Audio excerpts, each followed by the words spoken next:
James tonight. That man in the yellow sweatshirt. Oh, and a hug from LeBron James. What did he do to get a hug like that from LeBron just a moment ago?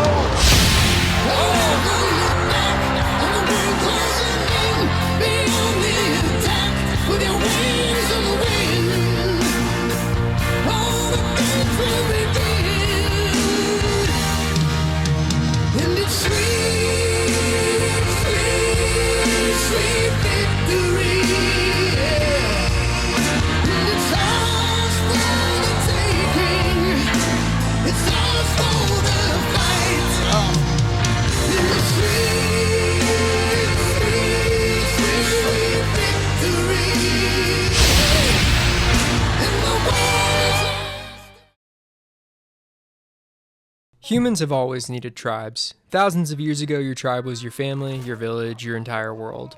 Belonging meant protection from the wild. Food when the hunt was good, fire when the nights grew cold.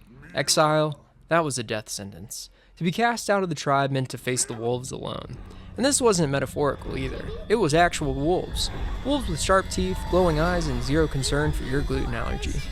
So it's no surprise that even today, in an age of grocery stores and air conditioning and smartphone convenience, the old instincts are still there. The need to belong, the need to wear colors, the need to stand shoulder to shoulder with others and yell into the wind, this is who we are. The only thing that's changed is the battlefield. Today we fight for tribes with logos on their helmets, with jerseys and fight songs and foam fingers. Our generals stand on the sidelines with clipboards, our warriors score touchdowns and three-pointers and last-minute penalty kicks. We paint our faces, we scream at referees like they just insulted our mothers, and not polite insults either, full medieval duel at dawn level insults.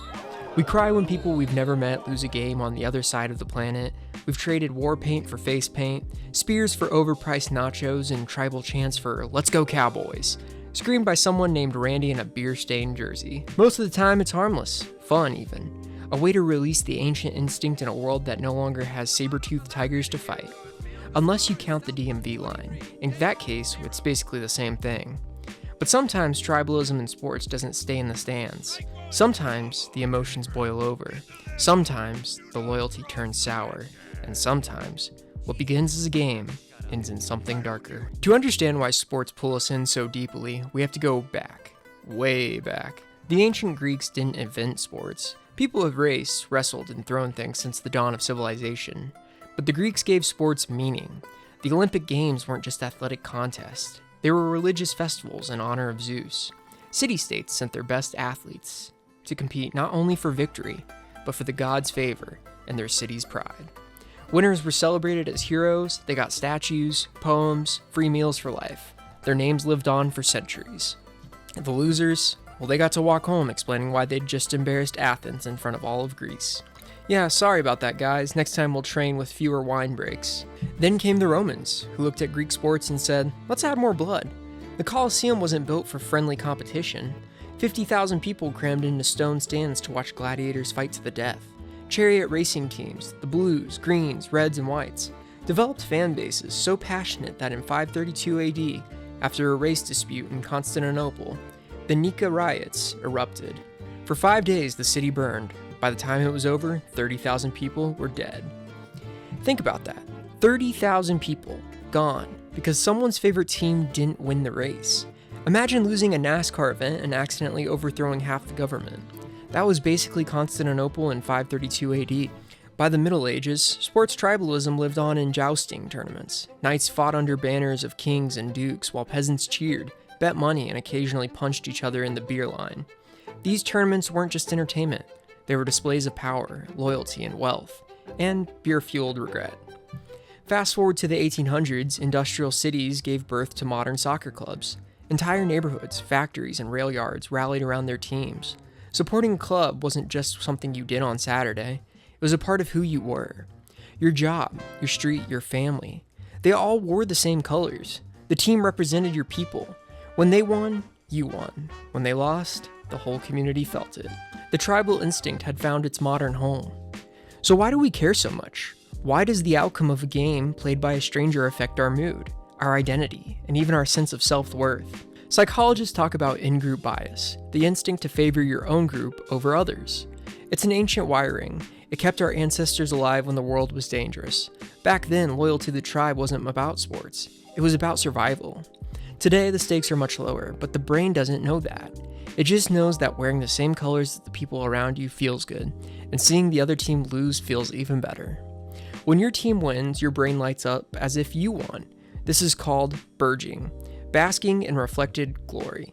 It's why people scream, "We won!" like they personally scored the winning goal instead of sitting on the couch eating cheese dip in sweatpants. And when things go wrong, that's corfing, cutting off reflected failure. That's when we suddenly become they. They blew it. They suck this year. Funny how fast the pronouns change when the scoreboard doesn't go our way. But for some fans, it goes deeper. Psychologists use the term identity fusion to describe what happens when your personal identity merges with the identity of your team. The team stops being something you watch. It becomes a part of who you are.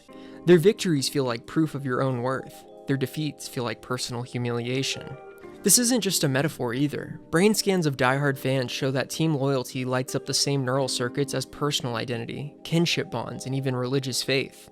The chants, the colors, the pregame rituals, they work like liturgy. Sociologists sometimes call sports a civil religion. The stadium is the cathedral, the fans are the congregation, the retired legends are the saints, and the champions, that's salvation.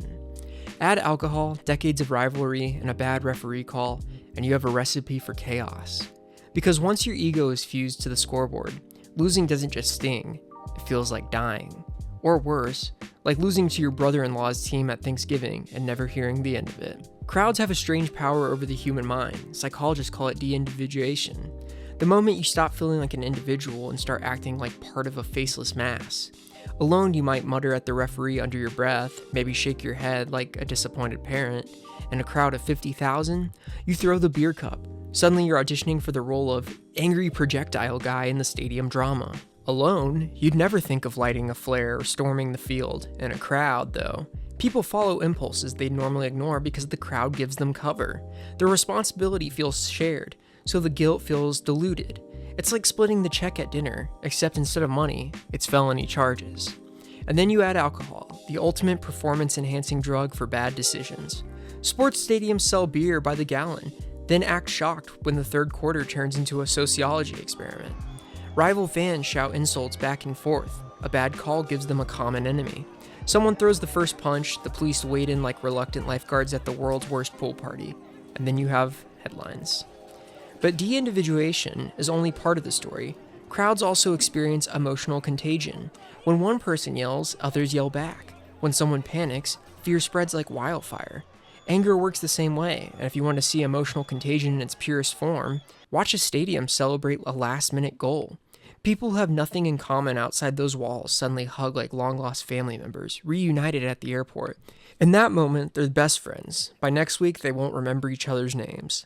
This is the paradox of sports crowds. The same psychology that creates beautiful moments of unity can, under the wrong circumstances, descend into violence.